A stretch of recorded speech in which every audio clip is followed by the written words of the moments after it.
धर्म प्रेमी सज्जनों, सभी को नमस्ते। कर्मफल के विषय में हम पिछले कई सत्रों से जान रहे हैं, समझ रहे हैं। कर्म के बारे में पूरा समझना कठिन होता है और जो शास्त्रों में हमें प्राप्त होता है सब कुछ हम हो जाए वो भी कठिन होता है। अर्थात सरल नहीं है कि हम उसको स्वीकार कर लें।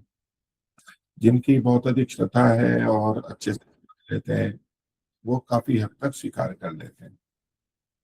हम जितना भी जाने ऊहा करके शास्त्रों के द्वारा भी, लेकिन 100% हम नहीं जान सकते हैं।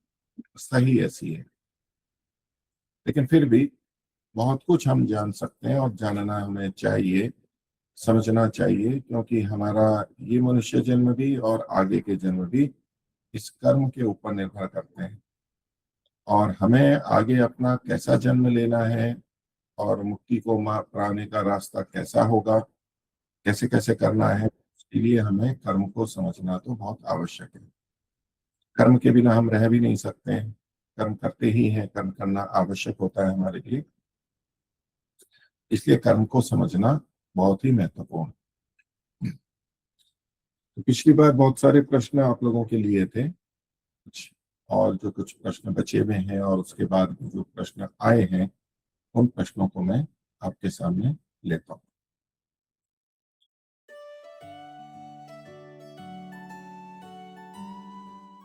प्रश्न है कि यदि मनुष्य जीवन पुण्य कर्म करने से प्राप्त होता है तो काफी समय से अधिकांश लोग स्वार्थवश पाप कर्म कर बैठते हैं। बावजूद इसके संसार में मनुष्यों की जनसंख्या में उत्तरोत्तर वृद्धि होती जा रही है, इसका क्या कारण? पहला जो इनका वाक्य है जिसको आधार बनाया इन्होंने कि यदि मनुष्य जीवन पुण्य कर्म करने से प्राप्त होता है, तो ये बात ठीक है कि मनुष्य जन्म पुण्य कर्म करने से प्राप्त होता है। इसको हम थोड़ा और खोल करके समझते हैं कि मनुष्य शरीर जिन कर्मों के कारण से हमें मिलता है उनमें अधिकता पुण्य कर्मों की है। पाप कर्मों का भी मेल रहेगा और पुण्य कर्मों का भी मेल रहेगा। अन्य प्राणी, अन्य इतर योनियां तो पाप कर्मों के फल के कारण ही होती हैं। उनमें केवल पाप कर्म ही होते हैं। पाप कर्मों के कारण ही वो योनियां प्राप्त होती हैं, शरीर प्राप्त होते हैं। मनुष्य शरीर इसकी विशिष्टता, गुणवत्ता आदि के आधार पर जो इसका वैशिष्ट्य है, जो विशेष उन्नति के अवसर हमें मिल रहे हैं इन साधनों के माध्यम से, बुद्धि इंद्रियों के माध्यम से, तो उसका मूल्य तो चुकाना ही होगा। उसका मूल्य होता है पुण्य। तो ये जो रचना है वो ऐसी है कि इसमें पुण्य कर्मों के फल के स्वरूप ये मिलता है। तो जितने कर्मों से हमें शरीर, मानव शरीर मिलता है, उसमें पुण्य कर्मों की अधिकता होती है। इसका इतना ही तात्पर्य लेना चाहिए। लेकिन इसका ये अर्थ नहीं है कि जिनके पिछले कर्म पुण्य अधिक होते हैं उनको ही मनुष्य शरीर मिलता है। मान लीजिए मनुष्य शरीर में ही नए कर्म होते हैं, तो मृत्यु के समय में जिनके पुण्य कर्म अधिक होंगे पाप से, उनको ही मनुष्य शरीर मिलेगा, ऐसा नहीं समझना चाहिए। क्योंकि जैसा पीछे बताया था महर्षि दयानंद के अनुसार, जिनके पाप और पुण्य तुल्य होते हैं 50-50%, उनको भी मनुष्य जन्म मिल जाता है। तो इसलिए ये आवश्यक नहीं है कि जिनके पुण्य कर्म अधिक हो वो ही मनुष्य जन्म मिलता है। जिनके पुण्य कर्म अधिक है उनको तो मनुष्य जन्म मिलेगा ही, और अच्छा मनुष्य जन्म मिलेगा। लेकिन पाप और पुण्य तुल्य होने पर भी मनुष्य जन्म मिलता है। तो ये जो वाक्य है कि यदि मनुष्य जीवन पुण्य कर्म करने से प्राप्त होता है, तो पुण्य कर्म करने से तो प्राप्त होता है, और आपका प्रश्न इसी के ऊपर टिका हुआ है, तो प्रश्न को तो लेंगे ही। तो जैसे मैं केवल संकेत कर देता हूं, जैसे पीछे भी आपके सामने रखा था कि जिन मनुष्यों के कर्म यानी मृत्यु तक जितने भी कर्म हुए और पिछले भी बकाया थे वो सब मिला करके जिनमें पाप अधिक होते हैं, तो उन अधिक पापों को भोगने के लिए परमात्मा अधिकतर योनियों में उनको भेजता है। और वहां उन पाप कर्मों का फल भोगते भोगते जब वो पाप कर्म घटते घटते पुण्य के बराबर आ जाते हैं, यानी पाप पुण्य तुल्य हो जाते हैं, तो मनुष्य जन्म मिल जाता है, मनुष्य जन्म प्राप्त कर सकते हैं। तो इसलिए अगर इस जीवन में, जैसा ये कह रहे हैं कि लोग तो पाप कर्म करते हुए दिखाई देते हैं, स्वार्थवश पाप कर्म कर बैठते हैं, और अधिकतर संसार ऐसा ही प्रतीत होता है कि पाप अधिक हो रहे हैं। तो पाप अधिक हो रहे हैं तो मनुष्य बढ़ क्यों रहे हैं? तो पहले तो मनुष्य क्यों हो रहे हैं वो एक स्पष्ट हो गया। तो अधिकांश मनुष्य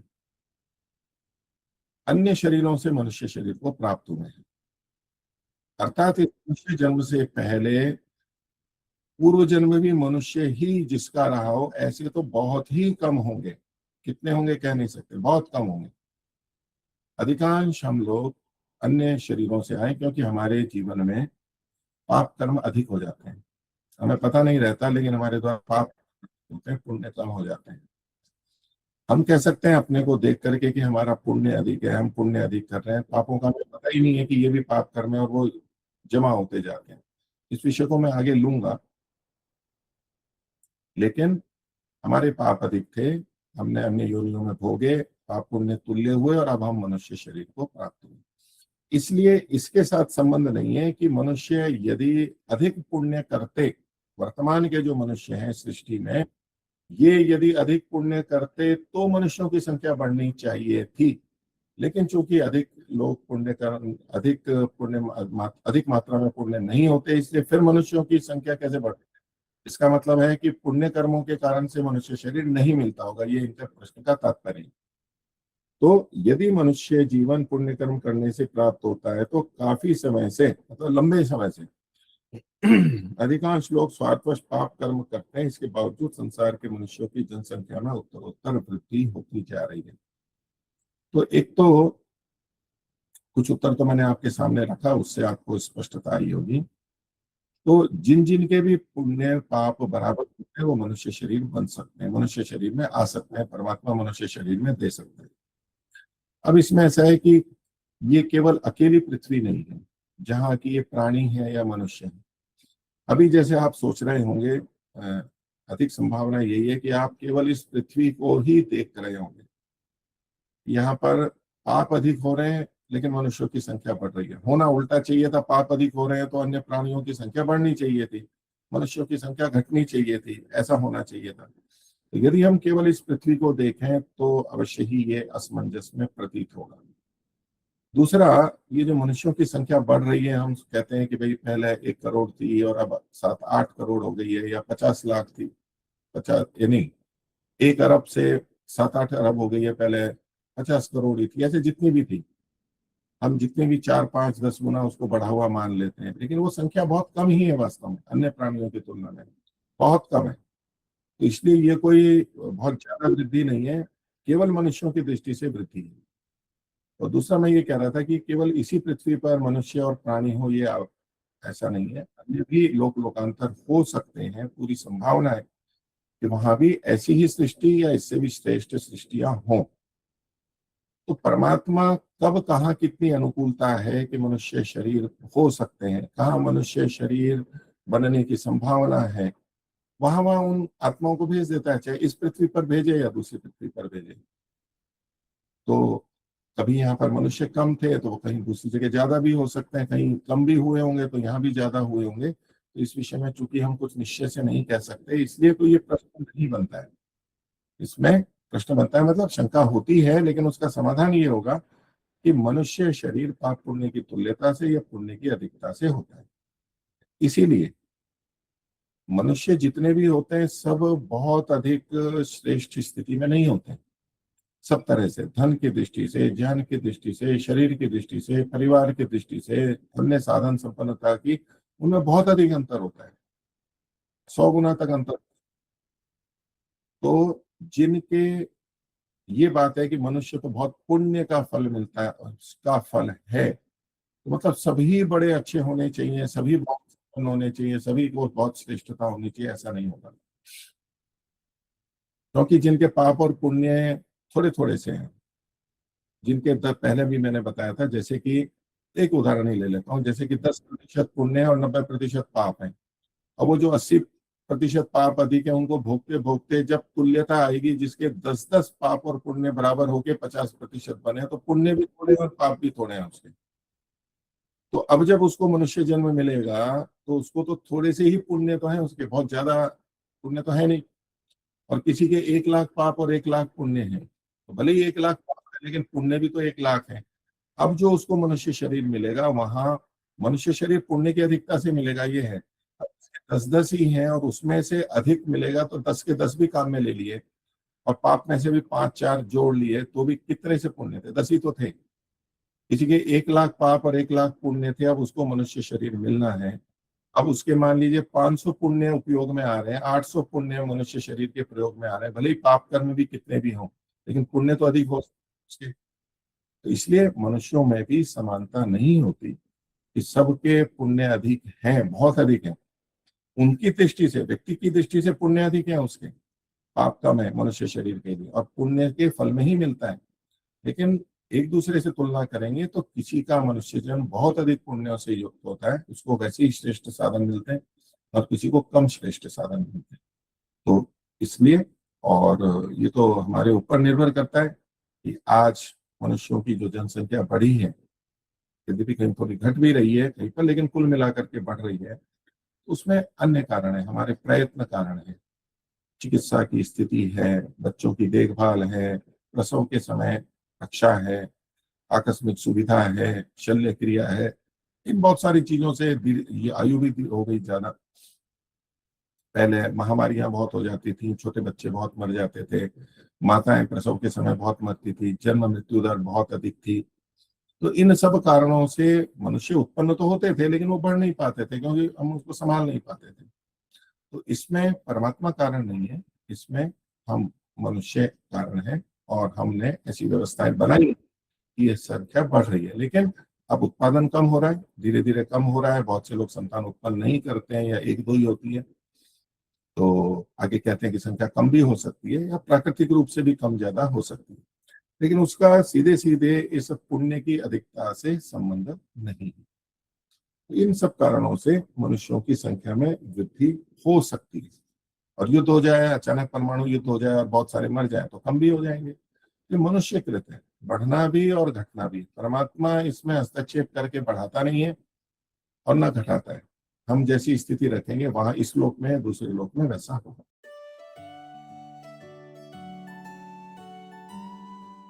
अगला प्रश्न लेता हूं कि जब हम गेहूं, मक्की आदि का सेवन करते हैं या पेड़ों को काटते हैं तो क्या उनमें आत्मा होती है? यदि होती है तो उन्हें काटना या उपयोग करना, क्या यह अच्छे कर्म में गिना जाएगा या बुरे कर्म?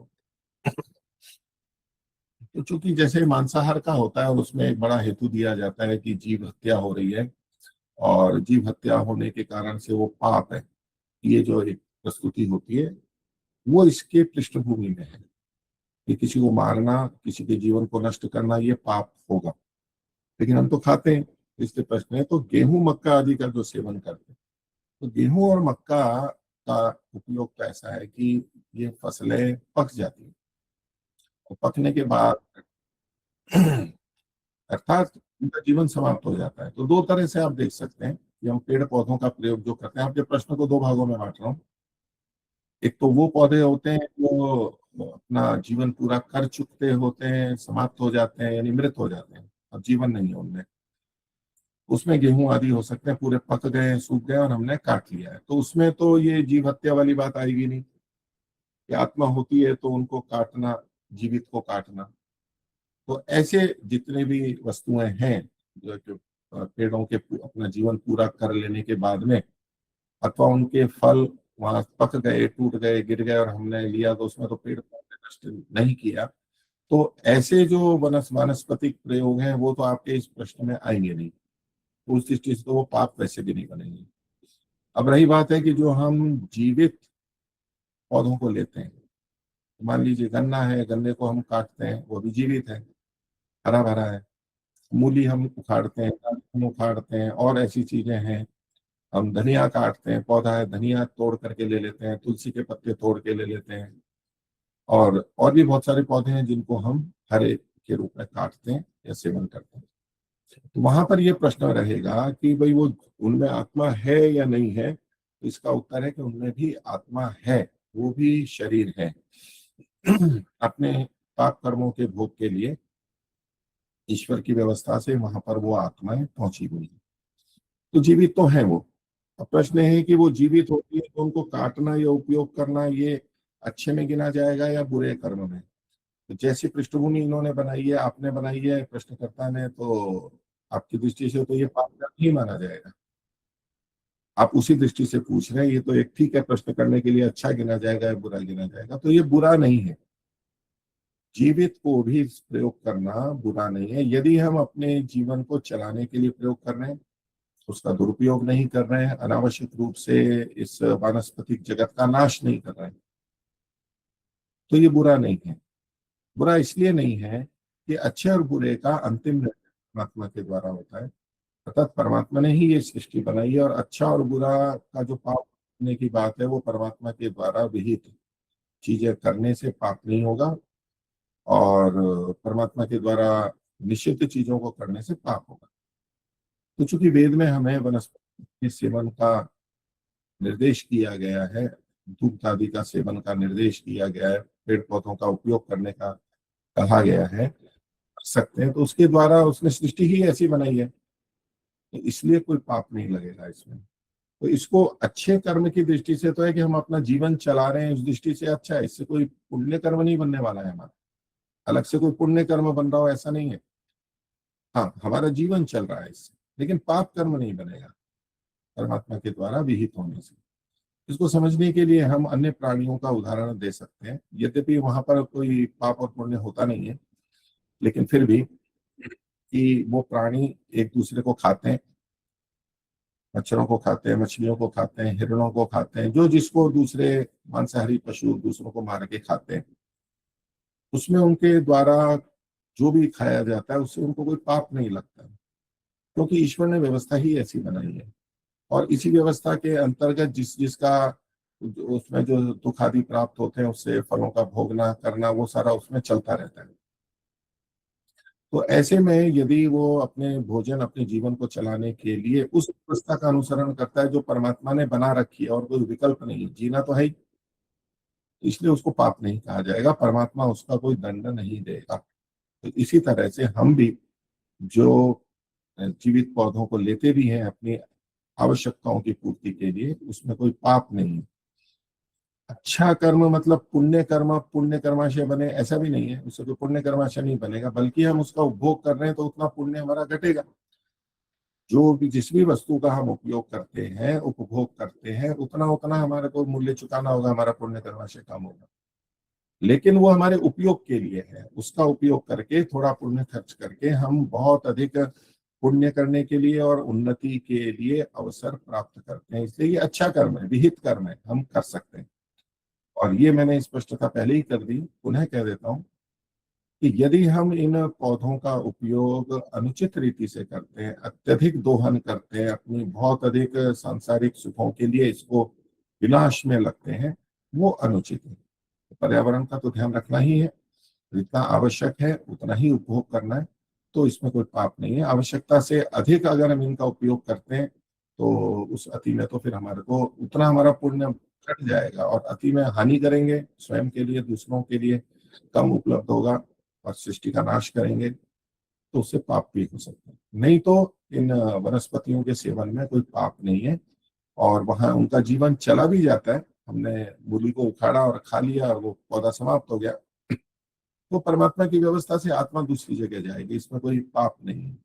वो परमात्मा की व्यवस्था है, हमारे लिए खान पान की यही व्यवस्था परमात्मा के द्वारा की गई है, इसलिए उसको कोई दोष नहीं माना है।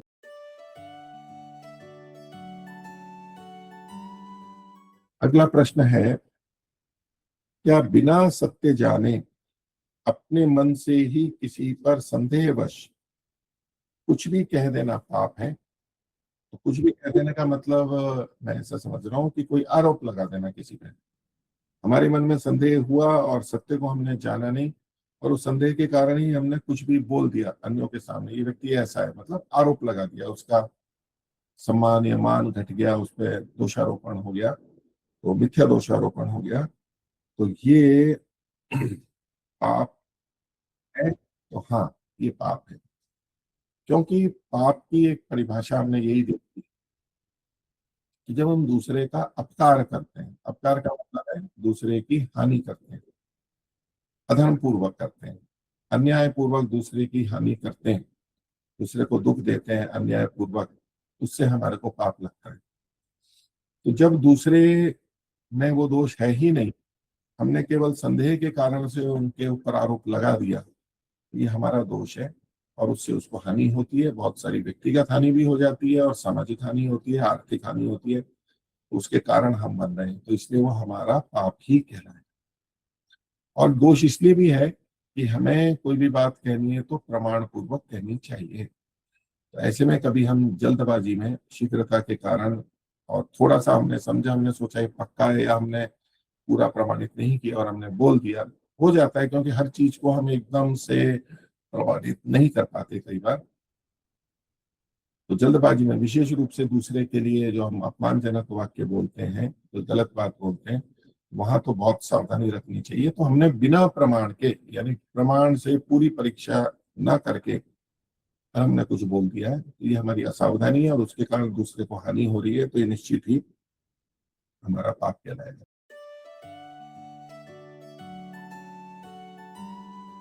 अगला प्रश्न है, सब व्यवहार अच्छा करते हुए भी दुष्टता का सामना करना पड़े तो क्या यह उसका पाप कर्म है या अपने पुराने कर्मों का फल? समाधान क्या है? ऐसे में परमात्मा की कृपा कैसे प्राप्त हो? देखिए, ये जीवन में तो ऐसा होता ही रहता है हमारे सबके साथ ही, कि सब व्यवहार अच्छा करते हुए भी दुष्टता का सामना करना पड़े, दूसरे हमारे से गलत व्यवहार कर रहे हैं। तो पहला बिंदु तो हमें अपनी दृष्टि से ये सावधानी रखनी चाहिए कि हम जो कह रहे हैं कि मेरा व्यवहार सब अच्छा है, तो वो एक पहले संतुष्ट हो लें कि वास्तव में मेरा व्यवहार सारा अच्छा है या कुछ बुरा भी है। मान के चलते हैं कि अच्छा है, क्योंकि प्रश्न उसी तरह से है ये, मान लेते हैं कि हमारा अच्छा व्यवहार है, लेकिन हमारे को दूसरों की दुष्टता का सामना करना पड़ रहा है, दूसरे हमारे लिए कुछ भी विपरीत कर देते हैं, आर्थिक कर देंगे, अपमान कर देंगे, सामाजिक प्रतिष्ठा को हटा देंगे, हमारे अवसर छीन लेंगे, हमारे को पदोन्नति नहीं होने देंगे, ऐसे ऐसे बहुत सारी बातें हो सकती हैं। तो ये तो सबको करना पड़ता है, कम या अधिक मात्रा में सबको करना होता है, करते रहते हैं। और ऐसा क्यों होता है? तो ये मनुष्यों की कर्म करने की स्वतंत्रता के कारण से होता है। परमात्मा ने भी हमें कर्म करने में स्वतंत्र बनाया है, हम कुछ भी कर्म कर सकते हैं, अच्छा या बुरा। तो ये अन्य व्यक्तियों की, अन्य मतलब वो जो हमारे साथ दुष्टता का व्यवहार करते हैं वो कर सकते हैं, दुष्टता का व्यवहार कर सकते हैं, योस्मान द्वेष्टि, जो हमारे से द्वेष करते हैं, जो हमारा द्वेष कर सकते हैं, ये व्यवस्था ही ऐसी है। तो मनुष्य हमारा अपमान कर सकते हैं, हमारे साथ दुष्टता कर सकते हैं, ये उनके कर्म की स्वतंत्रता है। तो वो जो उन्होंने दुष्टता का हमें सामना करना पड़ रहा है, तो हम जो सज्जन लोग हैं वो ये सोचते हैं कि भाई मैं तो अच्छा ही करता हूँ, मेरे साथ बुरा क्यों हो रहा है? ये बुरा तो सबके साथ हो सकता है, कम या अधिक मात्रा में, लेकिन ये सज्जन सोचते हैं कि भाई मेरे साथ बुरा क्यों हो रहा है? अर्थात इसके पीछे का सिद्धांत उनका ये बना हुआ है, अधिकरण सिद्धांत, कि यदि हम अच्छे हैं तो हमारे साथ अच्छा ही होना चाहिए, हम अच्छे हैं तो हमारे साथ अच्छा ही होना चाहिए। और ऐसा क्यों विचार बनता है? क्योंकि अच्छे कर्म का फल अच्छा होना चाहिए, ये परमात्मा की व्यवस्था है, परमात्मा की न्यायकारिता है, और हम यही सोचते हैं धर्म करेंगे तो अच्छा फल मिलेगा। तो देखिए, वो हमने सिद्धांत शुरू से देखा ही है कि अच्छे कर्म का फल अच्छा ही होगा, लेकिन वो फल है, फल होना चाहिए। परमात्मा की तरफ से जो होगा, अच्छे कर्म का अच्छा ही फल होगा, बुरे का बुरा ही फल होगा। लेकिन हमें जो प्राप्त हो रहा है वो सारा का सारा हमारा फल हो, ये आवश्यक नहीं है। फल भी हो सकता है उसमें, और दूसरों के द्वारा किए गए गलत कार्य भी हो सकते हैं, जिसको कि हम फल के अतिरिक्त दो शब्दों के ऊपर हमने चर्चा की थी, जिसको परिणाम और प्रभाव इस रूप में कहा था। और मैंने पहले भी ये बात स्पष्ट की थी, क्योंकि बहुत सारे प्रश्न इस बिंदु पर केंद्रित होते हैं, और हमारे समाज में ये मान्यता है कि हमें जो कुछ भी मिल रहा है वो हमारे ही कर्मों का फल है। क्योंकि जो हमें मेरे जैसे कर्म है ही नहीं, तो वैसा मेरे को फल कैसे मिल सकता है जब परमात्मा न्यायकारी है। तो ये जो हमारे मन में भाव रहता है, ऐसा नहीं है। हमें जो कुछ मिलता है सुख, वो सारा हमारे कर्मों का फल हो, ये आवश्यक नहीं है। हाँ, परमात्मा की तरफ से जो होता है वो तो हमारे कर्मों का फल ही होगा, लेकिन दूसरे मनुष्य बिना हमारे कर्मों के भी हमारे को सुख या दुख दे सकते हैं। तो अब इस प्रसंग में वापस आते हैं कि मेरा व्यवहार तो अच्छा है, लेकिन दूसरे मेरे साथ में दुष्टता करते हैं। तो अब ये जो दुष्टता हो रही है, ये हमारे अच्छे होते हुए भी दुष्टता हो रही है और हम दुखी हो रहे हैं साथ में, ऐसा नहीं है। ये दुखी हम इसलिए हो रहे हैं क्योंकि हमें पूरा सिद्धांत पता नहीं है। तो हम अच्छे होते हुए भी हमारे साथ दुष्टता हो सकती है। क्यों हो सकती है? क्योंकि ये जो दुष्टता दूसरों के द्वारा की जा रही है, ये हमारे अच्छे कर्मों का फल नहीं है, क्योंकि अच्छे कर्म का बुरा फल होता ही नहीं है। और न ही ये हमारे पुराने बुरे कर्मों का फल है, क्योंकि जो हमारे साथ दुष्टता कर रहे हैं उन्हें ये थोड़ा ना पता है कि हमने कोई बुरे कर्म कर रखे हैं पिछले जन्म में। उनको कुछ नहीं पता है हमारे बारे में। तो ये जो दूसरे दुष्टता कर रहे हैं, इससे जो हमें बाधा हो रही है, ये उनके द्वारा किए गए गलत कर्मों का परिणाम है या प्रभाव है। दोनों हो सकते हैं, परिणाम या प्रभाव हो सकते हैं, ये फल नहीं है हमारा। तो उन्होंने जो ये दुष्टता की है, इस कर्म का फल उनको मिलेगा बाद में, जब भी मिलेगा। हमारे को जो प्रतीति हो रही है वो हमारे कर्मों का भी फल नहीं है और ना उनके कर्मों का फल है, ये उनके कर्मों का परिणाम।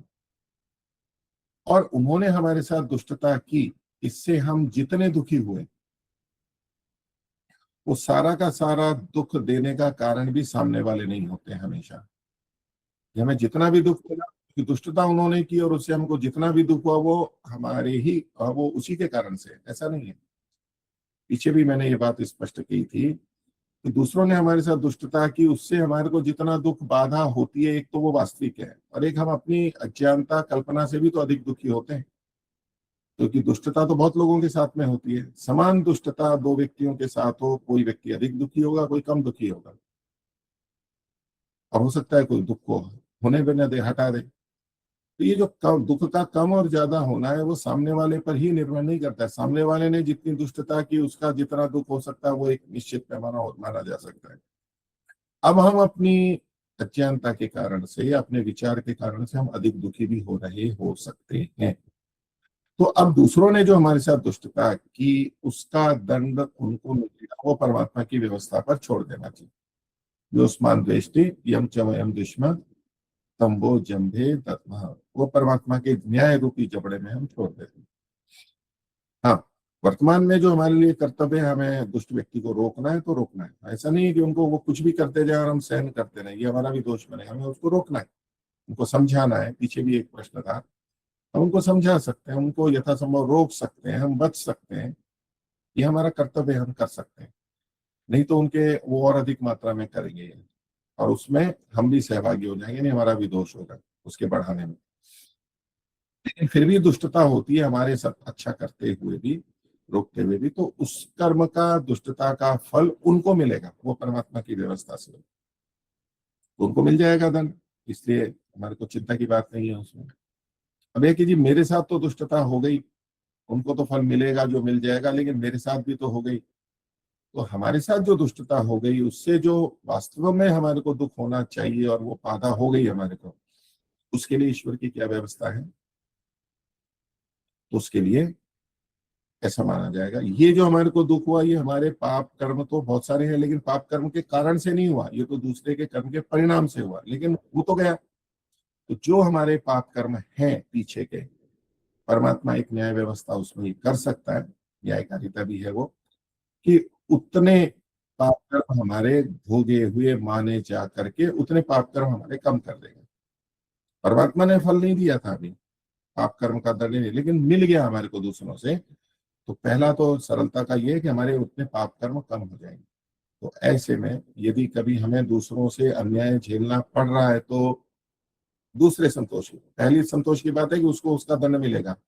दूसरा है कि हमारे पाप कर्म घट जाएंगे परमात्मा की न्याय व्यवस्था से, आगे नहीं मिलेंगे, तो उसमें हमारे को कोई घाटा नहीं हुआ।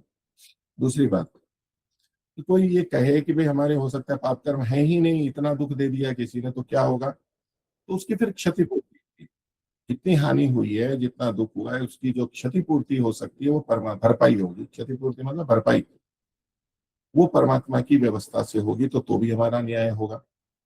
जैसे गाड़ी में किसी ने टक्कर मार दी तो उसका हमारी भरपाई हो जाती है, उसका हमारा इंश्योरेंस का उससे मिल जाता है, वो ठीक हो जाता है। वो भरपाई हो गई है तो मतलब पूरी भरपाई हो जाएगी परमात्मा की तरफ, तो भी हमारे को दुखी होने की बात नहीं है। दोनों दृष्टियों से, तो कर्माशय की दृष्टि से यथा योग्य न्याय परमात्मा के द्वारा होगा, इसलिए हमारे को दुखी होने की बात नहीं है, जितने हम दुखी हो जाते हैं। तो वो जो दुष्टता करना पड़े, तो इन्होंने जो लिखा, क्या ये उसका पाप कर्म है, मतलब जो अन्य ने किया, हाँ उसका पाप कर्म है ये, उसने पाप कर्म किया, तो ये बात हो गई। या कहते हैं या अपने पुराने कर्मों का फल है, अपने पुराने कर्मों का फल नहीं कह सकते इसको। वर्तमान में तो आप अच्छा कर ही रहे हैं, वो तो अच्छा है ही, इसलिए कहा इन्होंने पुराने बुरे कर्मों का नहीं, क्योंकि जो जो हमारे साथ गलत व्यवहार कर रहा है उसको पता ही नहीं है, वो फल थोड़ा दे रहा है हमारे को, ये परिणाम, ये प्रभाव के अंतर्गत आएगा। लेकिन ईश्वर की न्याय व्यवस्था से हमारे उतने पाप कर्म घट सकते हैं, घट जाएंगे, इसलिए वो न्याय है। तो ये तो मैंने कर्माशय की दृष्टि से आपके सामने बात की। तो अब ये सब हम सोचेंगे तो अब दुखी होने के लिए क्या अवसर है हमारे पास में, क्यों दुखी हो हम? सामने वाले को पूरा दंड मिल रहा है, पूरा मतलब कई गुना अधिक मिलता है, वो यथा योग्य मिलेगा, और हमारी भी पूरी पूर्ति हो रही है, तो हमारी हानि का है? हमारी कोई हानि नहीं, वास्तव में कोई हानि नहीं हुई है। अभी लग रहा है अवसर छिन गया, कोई बात हो गई, कोई इंक्रीमेंट रुक गया, कुछ और भी जो बाधा हुई उसकी पूर्ति हो जाएगी, क्षतिपूर्ति हो जाएगी। तो वास्तव में परमात्मा के रहते, सर्वशक्तिमान न्यायकारी परमात्मा के रहते, अंततः मतलब पूर्णतः अंतिम रूप से कभी आत्मा को हानि नहीं होती है। तात्कालिक रूप से लगेगा, वो तो कर्म की स्वतंत्र है, इसलिए स्वतंत्रता है, इसलिए हानि हो सकती है, तो लाभ भी तो हो जाता है अन्याय पूर्वक हमारे में, दोनों ही चीजें हो सकती है। वास्तव में कोई हानि नहीं होती, ऐसा जब हम मान लेते हैं, ईश्वर पर विश्वास होता है, ईश्वर की कर्मफल व्यवस्था पर विश्वास होता है, तो कोई दुख नहीं होगा। अब यहाँ ईश्वर की कर्मफल व्यवस्था पे ऐसा विश्वास की बात मैं नहीं कर रहा हूँ कि भी मेरे ही बुरे कर्म थे इसलिए मेरे को भोगना हो गया और इसलिए मेरे पाप कर्म कट गए, मेरा ही पाप था, ऐसा मान करके जो समाधान करते हैं वो समाधान गलत है, वो दृष्टि गलत है, क्योंकि हमारे कर्मों का फल ही नहीं है, ये तो परिणाम प्रभाव है। एक तो ये बात होगी। अब दूसरी बात है कि हम ऐसे अवसरों पर क्या करें, हमें क्या करना चाहिए। तो जो हम प्रयत्न समझाना करना आदि कर सकते हैं वो करेंगे। दूसरा, ऐसे अवसरों को, ऐसी जो विपरीत परिस्थिति है, इसको अपने गुणों को बढ़ाने के अवसर के रूप में हम ले सकते हैं। हमारी सहन शक्ति बढ़ रही है, बहुत गुस्सा आ रहा है, उसको अपने नियंत्रण करने का अवसर मिल रहा है, बहुत द्वेष पैदा हो गया है, उसको नियंत्रित करने का अवसर मिल रहा है हमारे को। हम उसको आध्यात्मिक दृष्टि से, विपरीत परिस्थिति को आध्यात्मिक दृष्टि से देख के अपने को सबल बनाने में,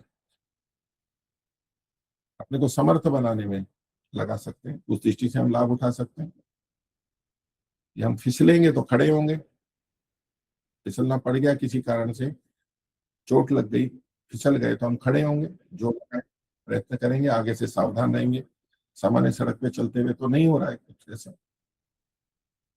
तो विपरीत परिस्थितियों में हमारी सामर्थ्य बढ़ती है, तो ये एक अतिरिक्त लाभ है अगर हम सामर्थ्य बढ़ाना चाहें और प्रयत्न करें तो। नहीं तो हम केवल दुखी हो सकते हैं, और कोई सामर्थ्य ना बढ़ाए तो वो ये अवसर हमारा जा भी सकता है। तो इस दृष्टि से भी हम इसको लाभ कर सकते हैं। अब ये है कि भाई मेरे को तो ये जो विपरीत व्यवहार है दूसरों के, दूसरों की दुष्टता है, वो रोकूं कैसे, ये कोई उपाय होना चाहिए। तो जो मनुष्यकृत उपाय होते हैं वो तो है, विभिन्न है, उस पर मैं नहीं जाता, वो आप सब जानते ही होंगे। लेकिन ऐसे में लगता है कि हमने तो सब प्रयत्न कर लिया, अब हमारे को कोई ऐसा उपाय बताएं जिससे ये रुक जाए। कोई ऐसा मंत्र पाठ कर लें जिससे ये रुक जाए, कोई ऐसा मंत्र हो, मंत्र की शक्ति हो, कोई ऐसा हम पुण्य कर्म करें जिससे ये रुक जाए, बहुत अधिक पुण्य कर्म कर लें तो ये पाप कर्म हमारे पे नहीं आए, रुक जाए, उसके बल से वो लोग रुक जाए दुष्टता से। हम कुछ ऐसा करें कि परमात्मा प्रसन्न हो जाए और वो अपनी सामर्थ्य का उपयोग इनकी दुष्टता रोकने में लगा दे। तो ये जो उपाय है ये लोक में प्रचलित तो बहुत हैं, लेकिन इनसे ऐसा होता नहीं है। मैं लोग दुष्टता कर रहे हैं और मैं मंत्र पाठ करने बैठ रहा हूँ, भगवान का जप कर रहा हूँ, तो मेरे को वो दुष्टता वहां से हट जाएगी। इससे नहीं होने वाला है। ठीक है, हमारे मन में हम संतोष कर लेंगे कि मैंने कुछ कर लिया है और हो जाएगा, और कई बार ठीक भी तो हो जाता है, दूसरा व्यवहार ठीक भी तो हो जाता है अन्य कारणों से। हम फिर सोच लेते हैं इन्हीं के कारण से हुआ। हम कुछ पुण्य कर लें, गायों को चारा दे दें, निर्धनों को कपड़े दे दें, रोगियों की चिकित्सा कर दें, कोई हवन कर लें, जाप कर लें, कोई तपस्या कर लें, भूखे रह लें, कोई यात्रा कर लें, तीर्थ चले जाएं, तो इन सब को करने से मेरी ये समस्याएं हट जाएं। ये उपाय नहीं है इसके। ऐसा कोई करता है, करवाता है, तो ये भ्रांति है। बहुत सारे अनुष्ठान होते हैं, बहुत सारे लोग इसी आधार पर पूरा जीवन चलाते हैं, पैसे लेते हैं, हाँ जी हम आपके लिए कष्ट हटाने के लिए अनुष्ठान कर रहे हैं, हम यज्ञ कर रहे हैं, हम ये कर रहे हैं, आप इतना पैसा दे दो। ऐसे नहीं होता है। हाँ, हम जप करते हैं, मंत्र उच्चारण करते हैं, प्रभु का स्मरण करते हैं, तो हमारी सहन करने की क्षमता बढ़ जाएगी। ये अवश्य होगा, धैर्य आ जाएगा। और दूसरों के विपरीत कर्म यानी दुष्टता करने पर जो जितना दुख हमारे को होता था उतना नहीं होगा। लेकिन दूसरों की दुष्टता को हम रोक नहीं सकते इन उपायों से, वो तो करने वाले करेंगे। उनके लिए तो शासन व्यवस्था, राज व्यवस्था, या हम कुछ कर सकते हैं बलपूर्वक, युक्तिपूर्वक समझा के, साम दाम दंड भेद जो भी हम प्रयत्न कर सकते हैं, उससे हो सकता है उतना हो सकता है। इन चीजों से नहीं होता है। जैसा मैंने पहले कहा कि दूसरा कोई हमारे साथ दुष्टता करता है तो उससे जितना दुख हमारे को होता है वो सारा का सारा दुख दूसरे ने के कारण से ही हो रहा है, ऐसा नहीं होता है। दूसरों के कारण से जितना दुख होता है उतना है, लेकिन हम स्वयं अपने कारण से और अधिक दुखी हो रहे होते हैं। तो ये जो हम अतिरिक्त दुखी हो रहे हैं इसमें अंतर पड़ जाएगा, क्योंकि हमने प्रभु का स्मरण किया है, धैर्य रखा है, हमें विश्वास है कि परमात्मा हमारे साथ है, अब नहीं होगा, तो और हम शांत होते हैं, सात्विक होते हैं, दया करते हैं, परोपकार करते हैं, दान करते हैं, ऐसे जो अच्छे काम करते हैं तो हमारे अंदर सात्विकता बढ़ती है। और सात्विकता बढ़ती है, और ऐसे में कोई हमारे साथ दुष्टता करता है तो हम उतने दुखी नहीं होते जितने पहले हो रहे थे। इस रूप में लाभ होगा, लेकिन दूसरे व्यक्तियों को हम रोक नहीं सकते, क्योंकि दूसरे व्यक्ति कर्म करने में स्वतंत्र है। इन उपायों से तो हम नहीं रोक सकते। तो इन उपायों से किस तरह से कैसे लाभ होता है वो मैंने आपके सामने रखा। तो जो इसमें है कि जी इसका समाधान क्या है कि दूसरे हमारी दुष्टता, हमारे साथ दुष्टता करने से बाज आए, रुक जाए, उसके लिए क्या समाधान है। तो जो लौकिक व्यवहार हो सकते हैं उचित संविधान या वेद के अनुकूल, उसको तो हम कर सकते हैं। बाकी ये जो बहुत सारे धार्मिक के नाम से जो अनुष्ठान और ये सब करते हैं, उनसे कुछ नहीं होने वाला, उससे कोई लाभ नहीं होगा। तो वो कोई समाधान नहीं है। आगे लिखते हैं कि ऐसे में परमात्मा की कृपा भी प्राप्त हो। तो परमात्मा की कृपा किस रूप में? इस रूप में कि वो उन दुष्ट व्यक्तियों को रोक दे। परित्राणाय साधुना विनाशाय च दुष्कृताम, कि परमात्मा अवतार ले ले या अपनी शक्ति का प्रयोग करके उन दुष्टों को रोक दे, उनकी हानि कर दे। उनका क्या होगा? वो परमात्मा की न्याय व्यवस्था से वो अपने आप हो जाएगा। हम जब संध्या के मंत्रों में ये मनसा परिक्रमा के मंत्र बोलते हैं, उसका तात्पर्य यही हुआ, योस्मान द्वेष्टि यम च वयम विष्मस्तंभो जम्भे धर्म।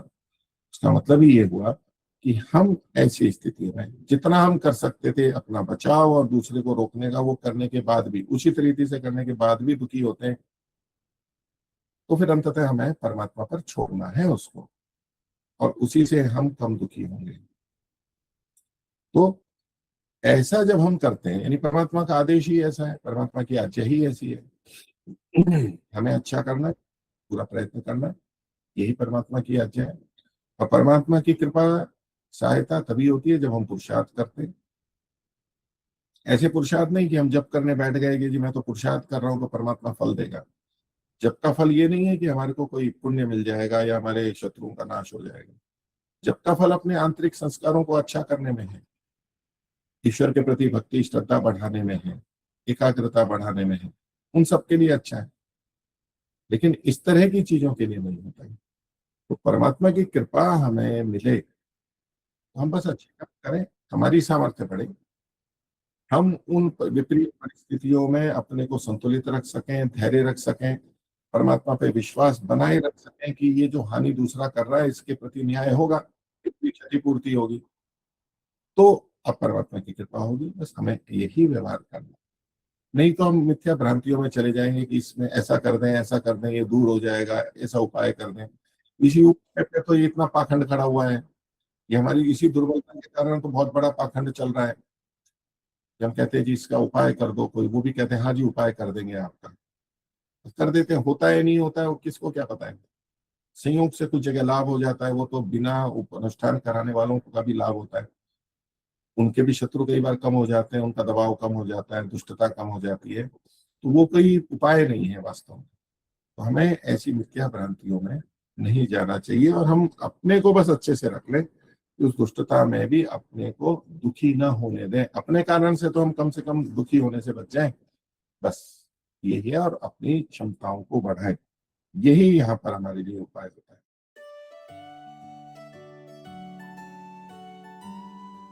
कि ईश्वर पाप कर्मों को रोक क्यों नहीं देता है? परमात्मा धर्म की स्थापना चाहता है, सब शांति से रहे, धर्म पूर्वक रहे, जीवों का कल्याण भी चाहता है, जीवों को सुख देना भी चाहता है, और परमात्मा सर्वशक्तिमान भी है, शक्तिशाली भी है, सर्वव्यापक भी है, सदा जागता रहता है, समर्थ है। तो ये जो संसार में इतने बुरे कर्म होते हैं, ईश्वर इनको रोक क्यों नहीं देता है? ईश्वर ने ऐसा क्यों कर रखा है कि पहले तो छोड़ दिया और अच्छे बुरे कर्म करो और फिर पाप का दंड दो? पाप कर्म होने ही नहीं देना, रोक सकता है, उसकी सामर्थ्य है। वो पाप कर्म होने देता है, धार्मिक और अच्छे लोग पीड़ित होते रहते हैं, दूसरे लोग दुखी होते रहते हैं, और बाद में दंड देता है। तो क्यों तो उनको दुखी होने देता है और फिर बाद में दंड देता है? दुखी ही ना होने देना, अच्छा तो वो व्यक्ति है ना जो गलत होने ही ना दे। ऐसी दृष्टि से एक प्रश्न आता है कि परमात्मा रोक क्यों नहीं देता है? तो इसमें देखिए, ये जो सारी कर्मफल व्यवस्था है और ये जो सारा संसार है, ये मनुष्य के कर्म की स्वतंत्रता पर ही निर्भर करता है, और वो कर्म की स्वतंत्रता परमात्मा ने दी है। परमात्मा ने स्वयं ने ये नियम बनाया है, इसलिए ये ऐसा होता है, क्योंकि हम भी कर्म की स्वतंत्रता चाहते हैं। हम का मतलब है आत्मा। हम भले ही कुछ परतंत्रताएं स्वीकार करते हैं कभी कभी, थोड़ी ना, लेकिन मूलतः देखा जाए तो हम स्वतंत्र रहना चाहते हैं और स्वतंत्रता चाहते हैं, अपनी इच्छा का करना चाहते हैं। ये हमारी बहुत बड़ी इच्छा है। हम किसी को बुरा कर्म करने से रोके तो भी उसको अच्छा नहीं लगेगा। तो परमात्मा हमारे को कर्म करने की स्वतंत्रता प्रदान करते हैं, और हम चाहते हैं इसलिए वो प्रदान करता है। अगर कल्पना कीजिए कि परमात्मा बुरे सब कर्मों को रोक दें, करने नहीं, तो कैसे रोकेगा? मन में विचार आ गया, विचार पे ही रोक दे, अथवा तो शरीर से करने से रोक दे। तो अगर विचार आने देता है, चलो विचार आते रहे किसी के बारे में मेरे प्रति कि मेरे को जान से मारना चाहता है, मार दे, विचार आए, मुझसे मेरे को फर्क नहीं पड़ता, लेकिन मेरे को मारे नहीं, तो उसके हाथ पैर रोकेगा। अथवा वो मारने आएगा तो उसकी तलवार या गोली इधर उधर कर देगा, मेरे को बचा लेगा, कहाँ रोकेगा? तो परमात्मा ऐसे रोकता नहीं है, परमात्मा अपने नियम का भंग नहीं करता है। कर्म की स्वतंत्रता परमात्मा ने दी है, तो वह कर्म की स्वतंत्रता को रोकता नहीं है। रोकने के उसके उपाय हैं, इस मनुष्य जीवन के बाद की जो स्थिति है वहां पर वो रोक देता है, उनको उसी कर्मानुसार फल देता है, तो वहां रोक देता है वो। और यदि कोई रोक दे तो फिर संसार कैसा होगा? सब अच्छा ही अच्छा करेंगे। अभी दिखने में तो बड़ा हमें लगता है सब अच्छा ही अच्छा करेंगे, सब अच्छा ही अच्छा हो जाएगा। आप छोटे से बच्चे को भी अगर रोक देंगे ना ऐसे, जैसे माता पिता रोकते भी हैं, प्रयास करते हैं, बुरा होता है तो तुरंत रोकने का प्रयास करते हैं, अच्छा है तो करने देते हैं।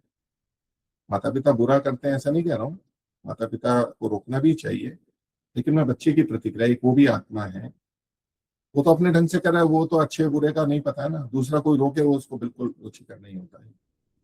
तो इसलिए हम भी नहीं चाहते कि हमारे को कोई रोके, और हम अच्छे और बुरे कर्म करेंगे और उसके अनुसार परमात्मा फल देगा। और अगर सभी अच्छे अच्छे ही कर्म करने लगे, बुरे कर्म नहीं करेंगे, परमात्मा रोक देगा, तो फिर कौन अच्छा कौन बुरा, किसको कौन सा जन्म देना है, वो कैसे निर्णय होगा? नहीं हो सकता है। तो बुरे कर्म होते हैं, विभिन्न शरीर बनते हैं, पेड़ पौधे वनस्पतियां अन्य प्राणी बनते हैं, उससे हमारा भी जीवन चलता है, ये सारी व्यवस्था ही ऐसी है।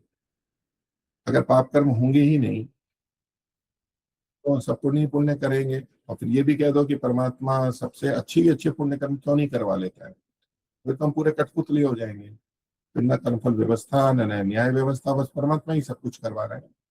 बहुत से लोग मानते भी हैं कि परमात्मा ही सब कुछ करवा रहा है, वो गलत है। परमात्मा नहीं करवाता सब चीजें। हम अपने स्वतंत्रता से, अपनी इच्छा से, अपने प्रयत्न से, अपने विवेक से, अपने अनुभव से, अपने हित और अहित को सोचते हुए, अपने स्वार्थ पर ध्यान देते हुए हम कुछ भी करते हैं। तो परमात्मा कभी भी ऐसे रोकता नहीं है पाप कर्मों को। क्यों नहीं रोक देता? सामर्थ्य तो है उसकी, रोक सकता है, लेकिन रोकेगा नहीं वो। अब यूं तो सबको, ये सृष्टि ही नहीं बनाता है तो ना पाप होता ना पुण्य होता, कुछ भी नहीं होता। परमात्मा कर सकता, नहीं बनाता। लेकिन परमात्मा भी सामर्थ्य होते हुए भी वो अपने नियम से खुद बंधा है, उसने स्वयं को अपने से बांधा हुआ है नियमों से, तो अपने नियमों का भंग नहीं करता है। तो कर्म की स्वतंत्रता दी है, तो स्वतंत्रता में अच्छे या बुरे, कम कर्म अधिक कर्म, उसकी स्वतंत्रता है।